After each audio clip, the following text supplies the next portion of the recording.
दोस्तों, मूंग ये फसल ऐसी है कि जिसमें कोई भी प्रकार की जमीन चल सकती है। जैसे कि बाकी फसल में जैसे पीएच न्यूट्रल हो तो वो सही होता है, जिससे उत्पादन अच्छा आता है। लेकिन मूंग ऐसा क्रॉप है कि इस फसल को थोड़ा सा ज्यादा भी पीएच रहा, 8 तक आपका पीएच है मिट्टी का, तो भी चल सकता है। दूसरी तरफ से अगर मिट्टी के प्रकार की बात करें तो मिट्टी का प्रकार हल्की सी मध्यम दोमट वाली जो मिट्टी है उसमें आपको मूंग की फसल का उत्पादन अच्छे से अच्छा आएगा। अगर आपके पास काली जमीन है या भारी जमीन है तो उसमें आपका उत्पादन नहीं घटेगा, लेकिन उसमें आपको थोड़ा सा जो जमीन की तैयारी करने के समय पे ध्यान देना पड़ेगा, जिसमें पानी का जो निकास है वो सही तरीके से हो। और अगर निकास सही तरीके से हुआ तो भारी मिट्टी में भी मूंग के उत्पादन या उसका प्रोडक्शन है वो आपको अच्छा मिल सकता है। पहले जमीन तैयारी करने के टाइम पे पहले हल चलाए।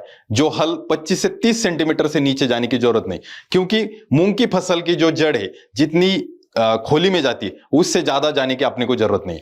तो पहले हल चलाए, हल चला के दूसरी और तीसरी हैरोइंग करे, जिसमें बड़े बड़े जो ठेले वो फूट जाएंगे, और फिर पाटा लगा के आप जमीन एकदम समतल कर सकते।